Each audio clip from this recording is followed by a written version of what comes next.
Everyone, मैं मनीष और आप सब देखना शुरू कर चुके हैं विल्सम एजू क्लासेस। सबसे पहले मैं आप सबको बहुत बहुत धन्यवाद और बहुत बहुत बधाइयाँ देता हूँ। आपने जो है अपने इस परिवार को 1000 सब्सक्राइबर्स का बना दिया है। अभी कल ही आपके चैनल ने 1000 सब्सक्राइबर्स को कंप्लीट किए हैं और मैं उम्मीद करता हूँ कि आप सबका प्यार और सपोर्ट ऐसा ही बना रहेगा, जिससे हमारा जो चैनल है, हमारा जो परिवार है, वो 1000 से 2000, 2 से 10 से 1 लाख तथा बहुत ऊंचाइयों तक जाएगा। तथा मैंने यहाँ लिखा भी है, we have a lot to achieve. हमारे पास अभी बहुत सारी चीज़ें पाने को हैं। So stay connected with WEC Wilson edu classes. तो हमसे जुड़े रहिए। बहरहाल आज की इस वीडियो में हम सब डिस्कस करेंगे मैथ्स पेडागोजी के कुछ क्वेश्चंस जो आपके एग्जाम में बहुत ही महत्वपूर्ण होने वाले हैं। और आप जानते हैं पेडागोजी क्वेश्चन जो है 15 मार्क्स के आते हैं। तो इस सीरीज को देखने के बाद चांसेस है कि आप 15 आउट ऑफ 15 मार्क्स भी जो है एग्जाम में ला सकते हैं। तो चलिए शुरू करते हैं आज के इस सेशन को। जो पहला है क्वेश्चन हमारे पास वन लाइनर में, कि सबसे पहले शैक्षिक उद्देश्यों को किसने दिया था। तो शैक्षिक उद्देश्यों को सबसे पहले देने का श्रेय जो जाता है ब्लूम को जाता है। आप सबने ब्लूम टेक्सोनॉमी के बारे में सुना ही होगा। इसके बारे में भी हम किसी दूसरे वीडियो में आसानी से डिस्कस करेंगे। तो ब्लूम के द्वारा ही सबसे पहले जो था शैक्षिक उद्देश्यों को दिया गया था। ठीक, बढ़ते हैं अगले प्रश्न की ओर। गणित पढ़ाने की प्रक्रिया है। तो गणित पढ़ाने की प्रक्रिया क्या होती है, आसान से जटिल की ओर।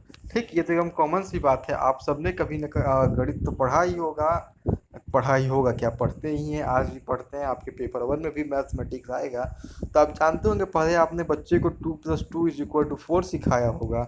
उसके बाद 22 + 22 = 44। ऐसे करके हम भी सारी चीज़ों को सीखते हैं। तो सीखने का क्रम जो होता है हमेशा आसान से जटिल में होता है, और आगे बढ़ने के उद्देश्य से जो है गणित पढ़ाने की प्रक्रिया यही होती है। डायरेक्ट हम पहले इसको पढ़ाकर इसको नहीं पढ़ाते हैं, पहले छोटी चीज़ों को पढ़ाते हैं, फिर जो है जटिल चीज़ों की ओर आगे बढ़ते हैं। अगला प्रश्न है कि सिस्टम एनालिसिस में पहला कदम कौन सा होता है। देखिए, अब यहाँ बात किसकी हो रही है, सिस्टम एनालिसिस की बात हो रही है। तो जब भी आप ध्यान दीजिए प्रश्न कैसा हो, सिस्टम एनालिसिस के तहत वाला प्रश्न हो, तो उसमें सबसे पहला काम हमारा यही होता है कि हम पहले उद्देश्यों का निर्माण करते हैं। जब तक हमारे समक्ष हमारे उद्देश्य जो हैं स्पष्ट रूप से नहीं होते हैं, तब तक हम अपने कार्य में आगे नहीं बढ़ सकते हैं। तो हमारा जो पहला कदम होना चाहिए किसी भी एनालिसिस या सिस्टम को क्रिएट करते टाइम, वो है कि हम उद्देश्यों का निर्माण पहले कर लें, अपने उद्देश्य के बारे में सबसे पहले जानते रहें, उसके बाद जो है हम अपने आगे की कार्य को बढ़ाएं। अगला है कि प्रश्न है, शिक्षण पद्धति को अधिक प्रभावी बनाने के लिए उपयोग किए जाने वाले उपकरणों को निम्न के रूप में जाना जाता है। तो गणित शिक्षण पद्धति को अधिक प्रभावशाली बनाने में, अधिक जो प्रभावी बनाने में जो उपकरण प्रयोग किए जाते हैं उन्हें क्या कहते हैं, उन्हें शिक्षण की तकनीक कहा जाता है। उन्हें हम जो है टीचिंग मेथड्स या टीचिंग मैक्सिम्स भी कहते हैं। जो टीचिंग मैक्सिम्स या टीचिंग टेक्निक होती है, उससे जो है गणित के शिक्षण को हम जो है और अधिक प्रभावी बता सकते हैं। आप सब देखते होंगे, आप बचपन से जब मैथ पढ़ते थे तो जो गांव की गुरुजी हुआ करते थे वो बहुत पीट पीट के पढ़ाया करते थे मैथ। पर जैसे जैसे आप आगे बढ़ते जा रहे हैं, आज के टाइम पर देख रहे हैं वो पीट पीट के पढ़ाना दूर की बात, वही 2 + 2 4 सिखाने की अलग अलग टेक्निक्स आ गई हैं, जिससे जो टीचर अपने आप को अधिक प्रभावी साबित करने में सक्षम हो पा रहे हैं। ठीक, बढ़ते अगले प्रश्न की ओर, जो है कि छात्रों को असाइनमेंट देना क्या होता है। जब हम छात्रों को कोई चीज़ असाइन करते हैं, उनको कोई असाइनमेंट देते हैं, तो ये एक टेक्निक होती है, एक टीचिंग टेक्निक होती है, जिससे जो है आप छात्रों के बारे में चीज़ों को समझ सकते हैं। ठीक, अगला प्रश्न है कि दोषपूर्ण प्रश्न क्या है। तो सुझाव वाला जो प्रश्न होता है उससे हम सब जो है दोषपूर्ण प्रश्न के अंतर्गत रखते हैं। तो सुझाव वाले जितने भी प्रश्न होते हैं वे सब दोषपूर्ण प्रश्न कहलाते हैं। अब पाठ्यक्रम से आपका क्या अभिप्राय है। मैंने जब आपको NCF 2005 बताया था, तो जो करिकुलम सब तो मैंने डिफाइन भी किया था। तो पाठ्यक्रम जो है एक ग्रीक शब्द का ही अर्थ है, इसका अर्थ क्या होता है, रेस कोर्स। रेस कोर्स अर्थात एक ऐसा मैदान जहाँ पे जो है बालक अपने लक्ष्यों को निर्धारित करके उस पर क्या कर सकता है, दौड़ सकता है। ऐसे रेस कोर्स पे धावक लोग जो है दौड़ते हैं। अगला प्रश्न है कि हमारी शिक्षा प्रणाली में किस प्रकार के पाठ्यक्रम का प्रयोग किया जाना चाहिए। तो हमारे जो शिक्षा प्रणाली में उद्देश्य उन्मुख means aim sided, aim centred, aim की ओर बढ़ने वाले जो है पाठ्यक्रम का उपयोग किया जाना चाहिए। तो हमारी शिक्षा प्रणाली बेस्ड किस पर होनी चाहिए, जिसमें है जो है उद्देश्य क्लियर हो, उद्देश्य की ओर उन्मुख होने वाले पाठ्यक्रम की आवश्यकता जो है हमारी शिक्षा प्रणाली को है। अगला प्रश्न है कि सूक्ष्म शिक्षण घटक क्या क्या है।